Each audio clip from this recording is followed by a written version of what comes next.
Donc, cette dernière table ronde, qui est construite autour de la mémoire, nous avons choisi de la construire de manière à faire écho aux tables rondes que nous avons eues jusqu'à aujourd'hui, pour montrer finalement le rôle des associations dans la transmission de l'histoire, dans l'espace provincial ou l'espace national. Nous avons pensé en effet que pour parler de la mémoire de ces grands personnages qui sont à l'origine de ces associations, plutôt que de présenter une à une ces associations, il était plus efficace de sélectionner certaines de leurs actions pour montrer comment les unes et les autres envisagent leurs responsabilités civiques et associatives et comment elles contribuent les unes et les autres à faire connaître les personnages qui sont à l'origine de leur association. Donc c'est un peu ce qu'on va essayer de faire, si bien que je vais donner la parole aux uns et aux autres, non pas pour essayer de montrer à chaque fois les différentes facettes de chacune des actions de ces associations, mais plutôt pour mettre l'accent sur des associations, des actions qui me paraissent particulièrement intéressantes, parfois très originales, qui vont former une espèce de faisceau d'actions qui est assez représentatif, apparemment, enfin pour moi en tout cas, qui est assez représentatif du dynamisme de ces différentes associations et aussi du rôle qu'elles peuvent avoir dans l'espace public pour faire connaître ces personnages de l'histoire et faire connaître la Révolution française. Alors je commencerai par une question à Michel à propos de l'association Babeuf. Beaucoup de ces associations, en effet, sont nées au moment du bicentenaire. Et je voulais revenir un petit peu sur la naissance de l'association Babeuf. Je crois que c'était en 1993. Exactement. Merci. Oui, c'est effectivement en octobre 1993 que l'association des Amis de Gracchus Babeuf a été fondée.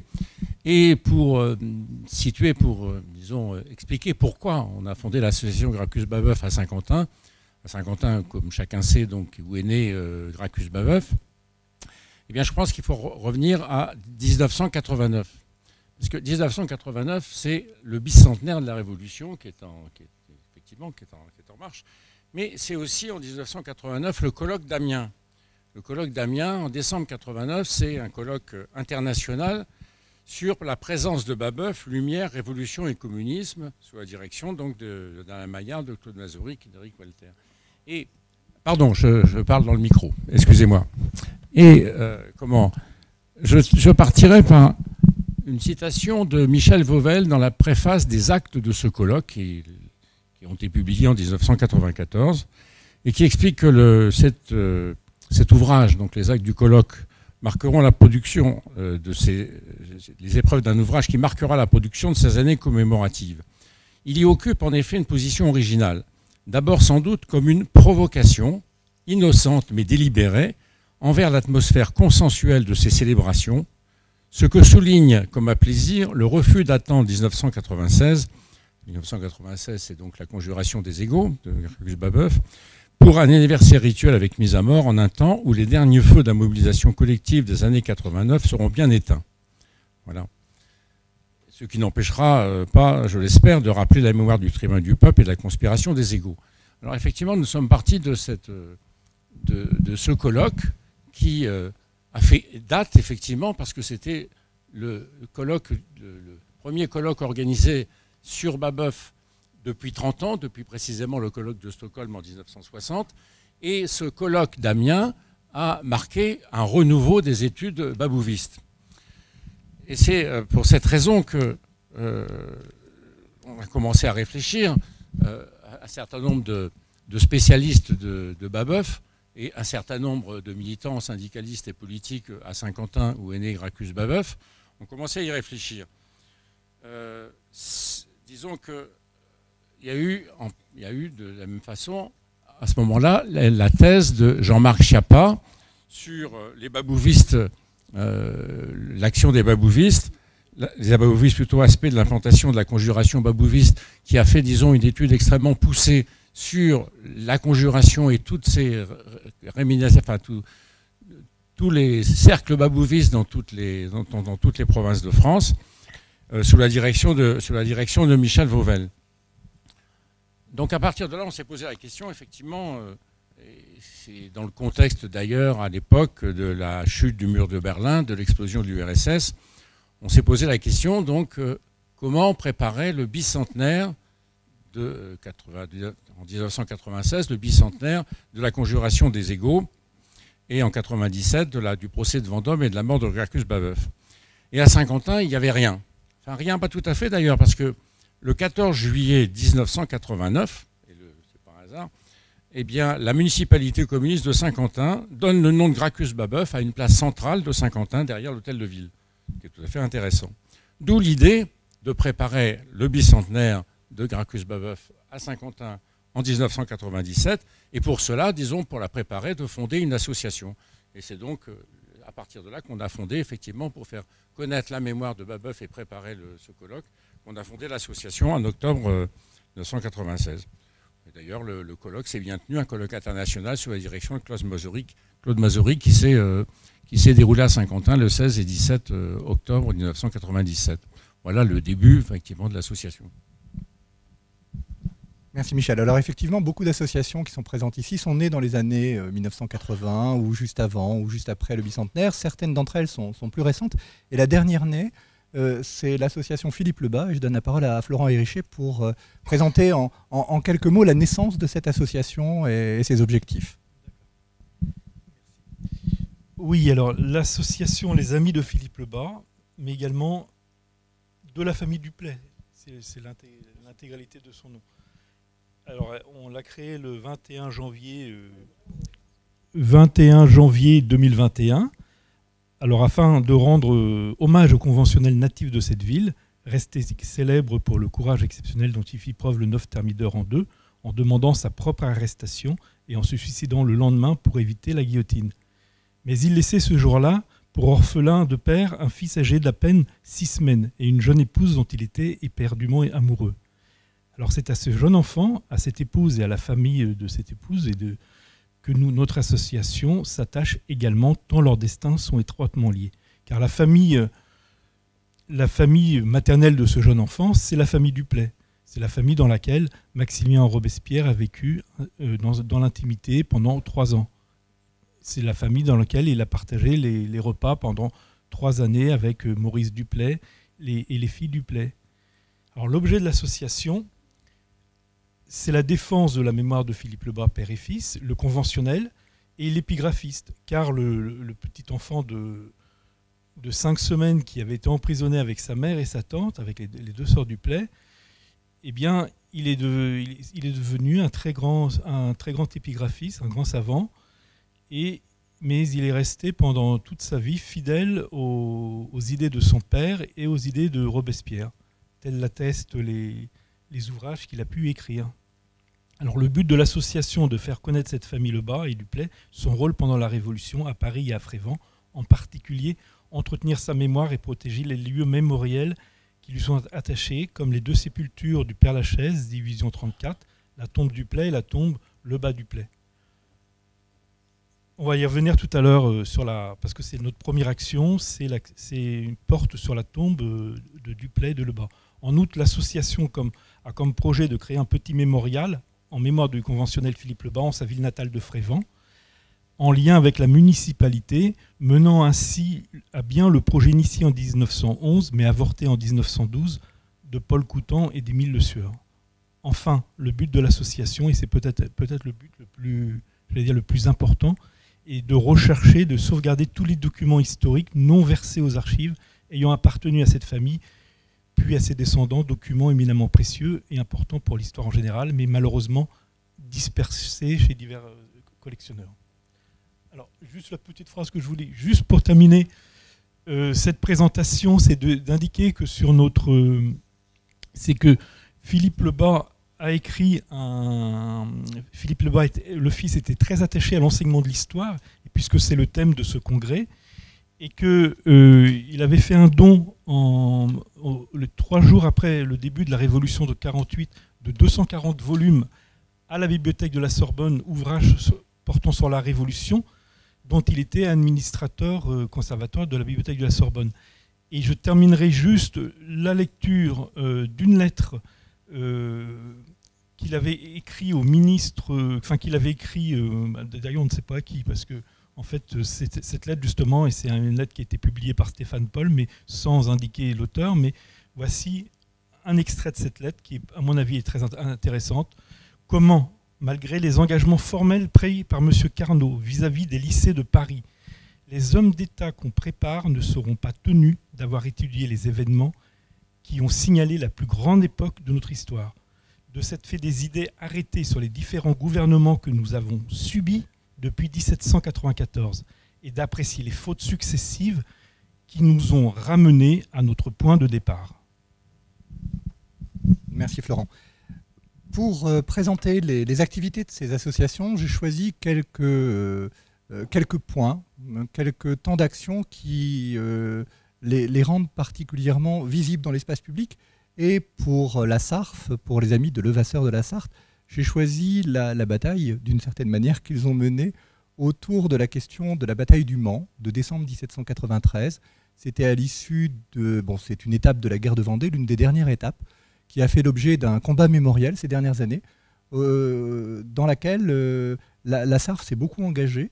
Et je trouvais intéressant de faire parler son président sur ce thème pour montrer comment une association, finalement, peut contribuer à l'écriture de l'histoire et tout au moins à l'écriture de la mémoire qu'on peut en avoir. Merci. Oui, la bataille du Mans vous est certainement connue. Ce n'est pas une affaire locale, c'est une affaire nationale, bien sûr, pour l'ensemble de la République à cette époque. Et cette bataille qui fut très dure et qui permit à l'armée républicaine de vaincre enfin l'armée catholique et royale, qui s'est déroulée le 12 et le 13 décembre 1793, a conduit à ce qu'il y ait, en plein cœur de la ville, 2500 à 3000 morts. Et il est évident que cette situation, dans une ville, il fallait répondre rapidement à la question de ces morts, comment les enterrer rapidement.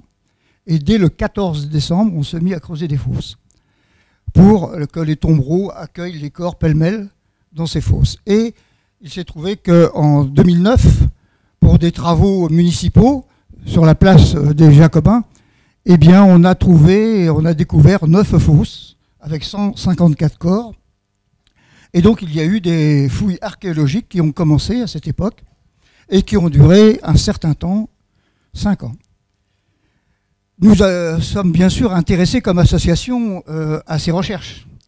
Et nous avons, en 2013, organisé une conférence sur la bataille du Mans, bien sûr, mais aussi en invitant l'anthropologue qui était chargé des fouilles et qui a bien voulu nous faire la synthèse anthropologique sur les ossements des Jacobins et qui a été extrêmement intéressante. Nous avons pu réunir 109 personnes. Et puis est arrivé 2016, la fin des fouilles, les rapports, et le journal Ouest France, bien connu, a commencé à publier toute une série d'articles dans lesquels nous avons découvert un certain nombre de choses. Nous avons découvert, par exemple, le 18 janvier, que Philippe de Villiers et Yves Auvinet du Conseil général de Vendée réclamaient les ossements pour l'historial de la Vendée, des Lucs-sur-Boulogne, au nom d'un devoir de mémoire. Puis, le 23 janvier, que c'était l'association Vendée Militaire qui demandait que les ossements soient transférés au Mont des Alouettes, aux Herbiers, lieu religieux et déjà commémoratif, disent-ils. Puis enfin, la Fédération des fils et filles des victimes du génocide vendéen, qui préconisait l'identification des victimes par prélèvement ADN. Tenez-vous, financé par un fonds public d'indemnisation du génocide vendéen.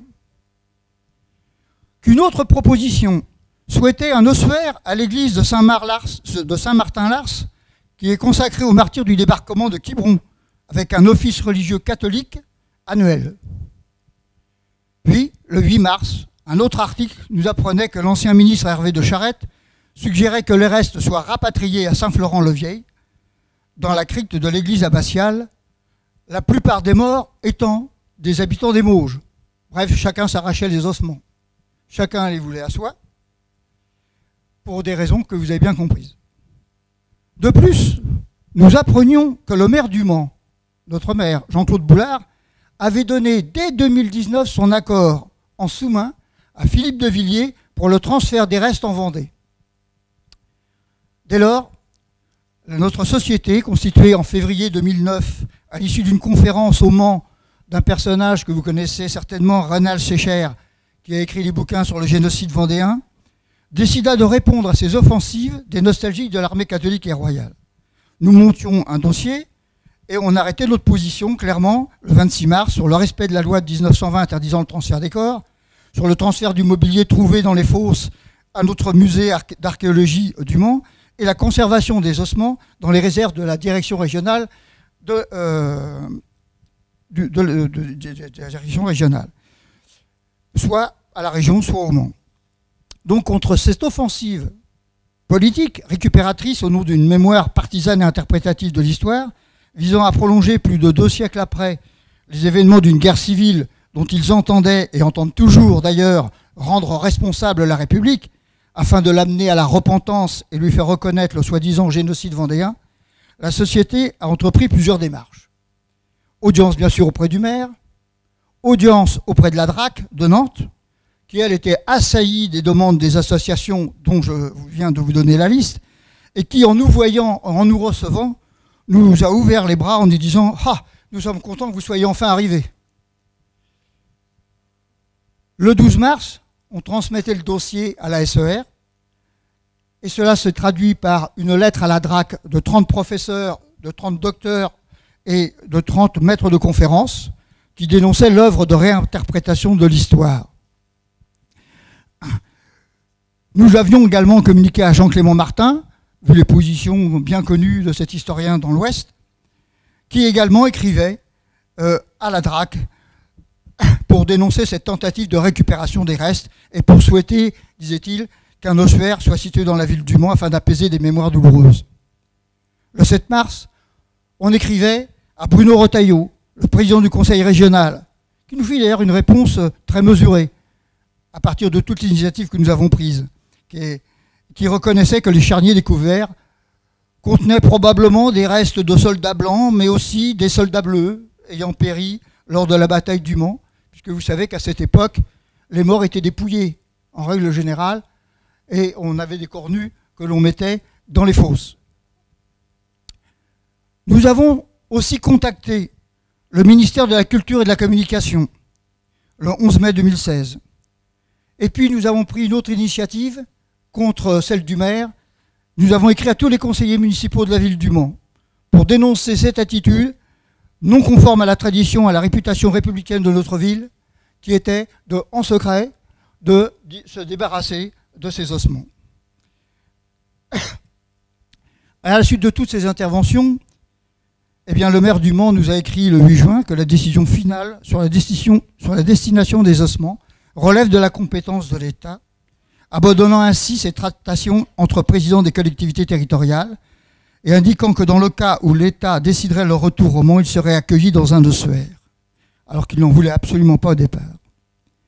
Et le 25 août, après un long entretien très positif avec le cabinet du ministère de la Culture, le directeur général des patrimoines nous répondait par écrit que c'est l'État qui détient les vestiges anthropologiques sous son contrôle scientifique et technique et peut les conserver autant que de besoin ou faire procéder à leur éventuelle réinhumation, selon opportunité, nous indiquant qu'aucune décision concernant la destination des restes humains ne sera prise avant le terme d'une future campagne de recherche qui s'est donc prolongée 5 ans, devant donner lieu à une publication nationale.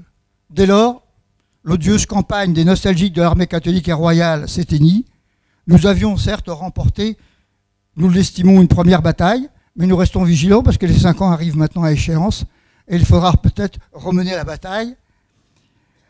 Alors, notre société, dans cette affaire, qui se voulait une association de popularisation de la Révolution française, est aussi devenue une association militante pour défendre cette période historique de la République, cette période historique de la Révolution française, de la République et de ses valeurs.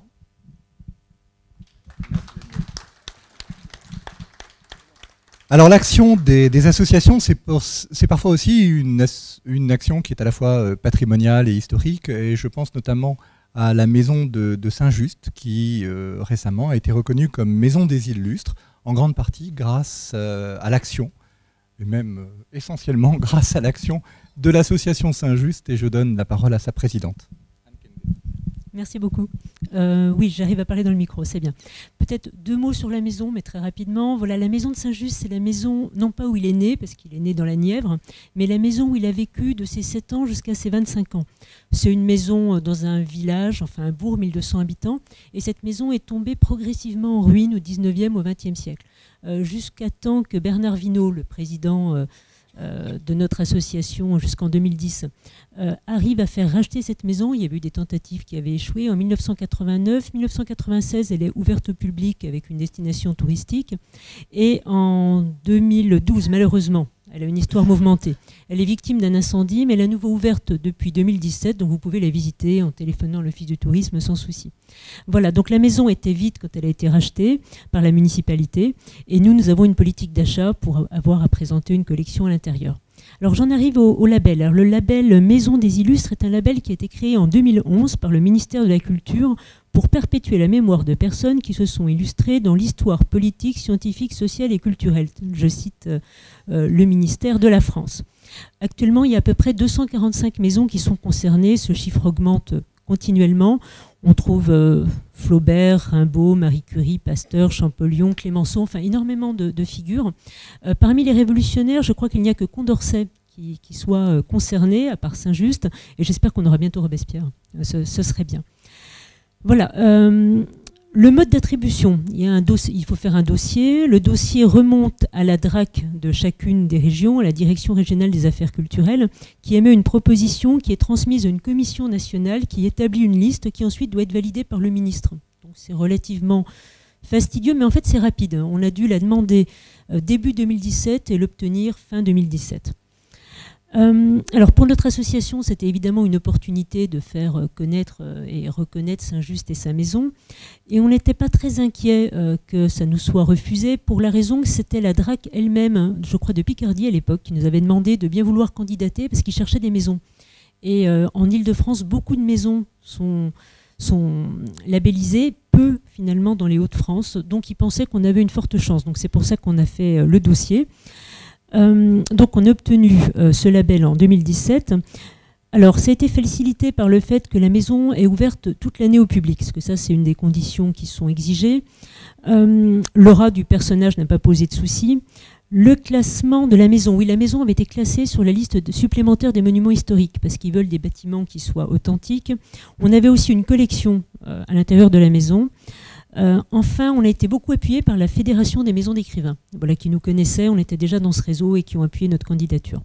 Donc le but, c'était de faire connaître, mais aussi de faire reconnaître Saint-Just, qu'il ait une reconnaissance officielle, ça nous paraissait important, une reconnaissance étatique, pour son rôle à la fois législatif et puis militaire, on va dire, dans la Révolution. Et puis il s'agissait aussi de faire connaître la maison pour qu'elle puisse être un peu plus visitée, parce que l'intérêt du label, c'est que ça permet notamment d'apparaître sur tous les supports de communication du ministère de la Culture et de la DRAC. Voilà, concrètement, on a une plaque rouge, une très jolie plaque rouge avec marqué Maison des Illustres, ministère de la Culture, le nom de Saint-Just, date de naissance, date de mort. On rappelle, c'est au fait, c'est nous qui l'avons en plus proposé, le texte, on était très contents, ça rend très bien, ça se voit très bien. Souvent, quand je me promène dans les villes, je vois des plaques identiques, elles sont immédiatement reconnaissables. Ça s'adresse à qui ? Finalement, ça s'adresse donc aux gens qui passeraient à Blérancourt, mais Blérancourt c'est tellement petit que ça n'a pas beaucoup d'effet. Ça s'adresse au grand public cultivé grâce justement aux catalogues qui sont mis en ligne et qui sont vendus et qui sont très bien faits.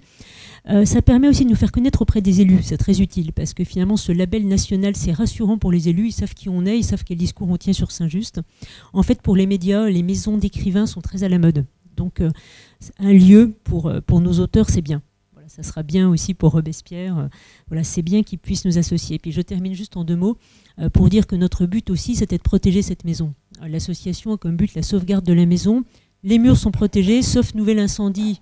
Normalement, on est bon, on est tranquille.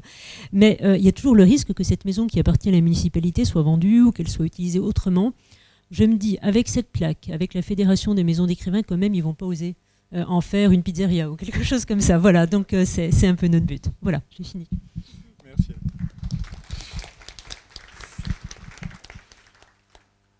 Alors d'autres associations agissent aussi pour les maisons. À Alcide Carton, on a parlé ce matin, et la maison de Robespierre est l'un des chevaux de bataille de l'Arbre. D'autres associations ont parfois la charge d'un musée, et c'est le cas notamment de Camille Desmoulins, de l'association Camille Desmoulins. Alors, la maison de Camille Desmoulins n'existe plus, mais à proximité, il y a un tout petit musée dont Philippe Gallet va nous parler. Oui, merci Hervé.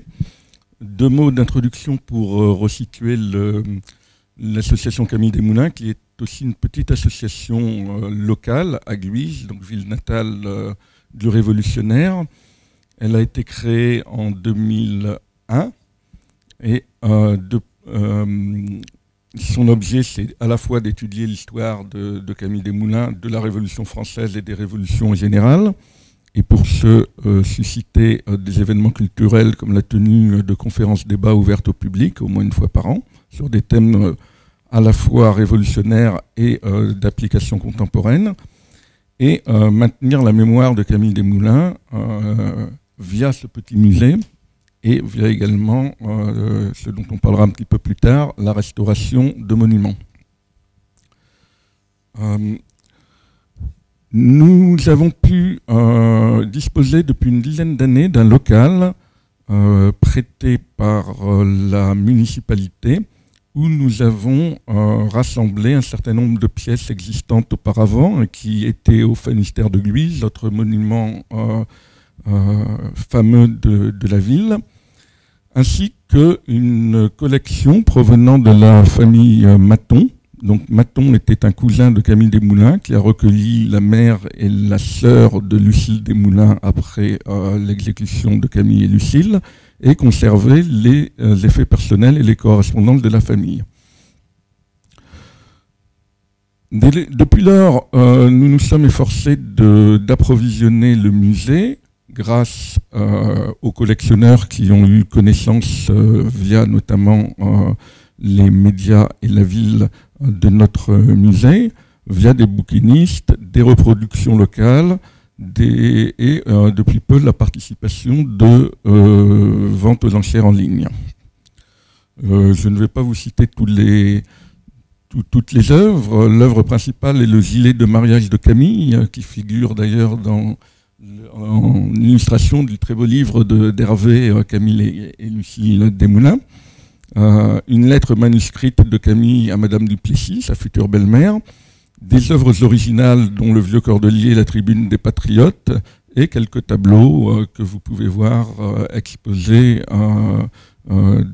derrière notre stand. Alors, pour moi, la valeur ajoutée d'un musée, et d'un petit musée comme celui-ci,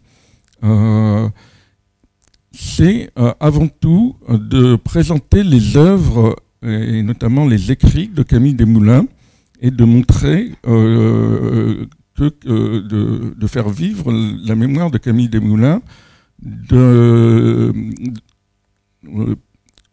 pour contourner un angle mort dans la manière où son histoire est rapportée dans l'imaginaire collectif, et notamment par certains historiens.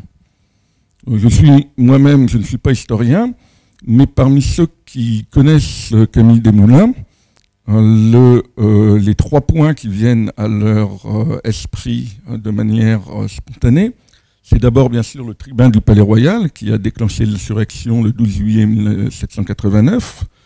Ensuite, son aspect, on en a parlé ce matin, assez romantique, lié à son idylle avec Lucille. Et enfin, l'ami, ou plutôt il est présenté comme ça dans les films, le second, le numéro 2 de Danton, avec qui il est monté à l'échafaud quand les indulgents ont été condamnés. Or, c'est faire peu de cas de l'immense travail de journalistes, de polémistes et également de conventionnels de Camille. Et c'est ce point-là que l'on a voulu mettre en exergue dans ce musée. Pour une petite association comme la nôtre, gérer un musée n'est pas toujours facile. Ce n'est pas notre métier et on est confronté à un certain nombre de problèmes.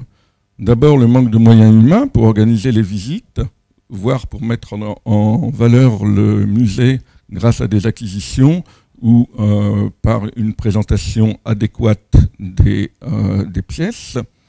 Ensuite, le manque de moyens financiers, bien sûr, pour acquérir de nouveaux objets ou de nouvelles pièces de valeur.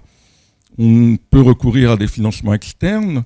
Par exemple, à titre d'exemple, l'édition originale des 7 numéros reliés du Vieux Cordelier, qui ont coûté 3 200 €, ont été financés à 50% par la mairie. Et nous avons également reçu des dons de particuliers. On a également un autre problème que nous partageons, je crois, avec nos amis de Saint-Just, c'est le manque d'accessibilité de l'endroit où se situe le musée. Il est situé au fond d'une salle dont on ne détient pas la clé, d'où la nécessité de planifier toutes les visites. Et l'impossibilité de faire trop de publicité pour le musée.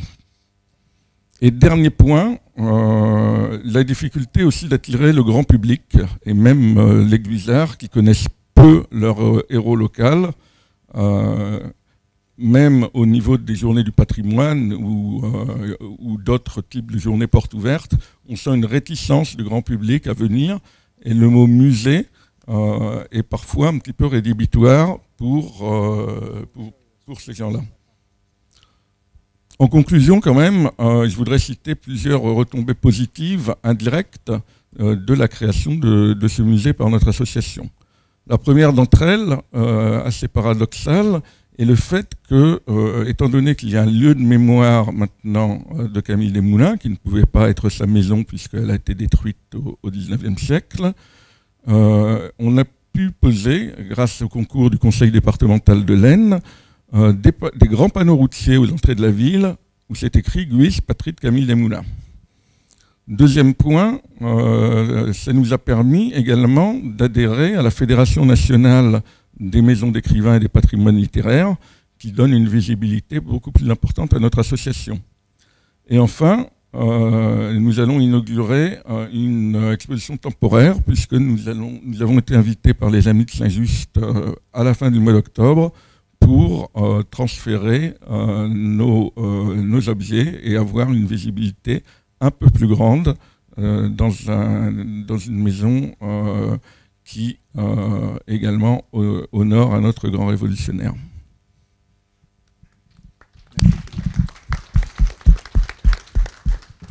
Alors l'action de ces associations, c'est aussi de maintenir la présence de certains personnages dans l'espace public à l'occasion d'anniversaires.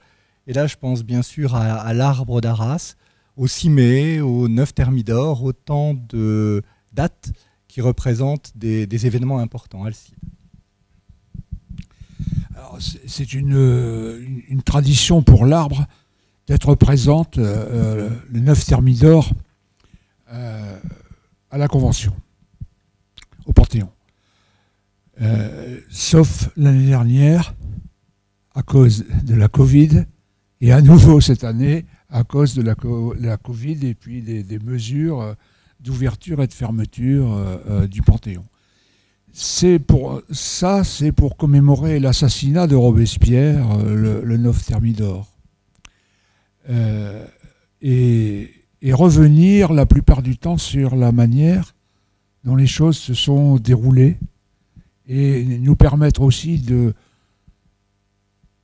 en changeant les thèmes de nos propos, des discours, d'aborder des thématiques qui sont celles qui nous sont chères pour défendre la mémoire de Robespierre. Nous le faisons, bien sûr, avec les Amis de Saint-Just et puis les associations qui se mobilisent autour de nous pour nous rejoindre. Ça aura lieu en 2022. Voilà, ça on fait ça le 9 Thermidor. Et puis, une des traditions, c'était un peu perdu, c'était de fêter l'anniversaire de Robespierre le 6 mai 1758. Et le 230e anniversaire de sa naissance nous en a donné l'occasion de faire se rencontrer les Arageois autour de cette question. C'est important ici à Arras, ça n'est pas l'air, quoi, mais vous venez de vivre une journée, vous avez entendu l'édile. C'est important de remettre Robespierre sur le tapis. On n'oublie pas qu'en 1934, au moment de l'inauguration du buste qui est aujourd'hui à l'hôtel de ville, mais qui n'a donc jamais été inauguré, nos adversaires, on peut le dire comme ça, la droite réactionnaire et l'extrême droite, sont allés chercher à l'abattoir des dizaines de litres de sang de bœuf pour les verser dans les caniveaux autour de la place du théâtre où était la guillotine sous le Bon, et de mettre du minium dans quelques autres rues. Et vous savez bien à quoi sert le minium, ça tient plus longtemps dans les caniveaux que le sang. Voilà, donc à Arras, c'est important pour nous que régulièrement et tous les ans, nous soyons capables à la Maison de Robespierre d'abord de revenir sur la question du musée, et ensuite d'évoquer la naissance de l'incorruptible, et de parler aussi de son passé d'Arageois, de sa famille, parce que ça va être un nouveau challenge, quoi. On parle ici beaucoup de Maximilien Robespierre, très peu d'Augustin, et encore moins, bien sûr, de Charlotte. Or, c'est la famille Robespierre qui a vécu à Arras, quoi. Voilà. Donc ça, ce sont les deux actions fortes de la commémoration. Alors, le 6 mai l'année dernière, on n'était pas en mesure, toujours pareil. Donc, on a fait ça en visioconférence. Donc, on a mobilisé les membres de l'Arbre, Bruno de Criem, et puis Hervé, et puis Suzanne. Et puis, on a fait la fête autour de la naissance de Robespierre, mais par visioconférence. C'était tout à fait sympathique, et on a certainement même l'idée qu'on va recommencer, parce que ça nous permet de toucher nos amis qui sont très loin, et d'évoquer aussi la mémoire avec, toujours pareil, changeant sur cette thématique. Voilà ce que je voulais vous dire, de ce qu'on travaille à l'Arbre, en dehors de l'organisation de ce congrès, quoi.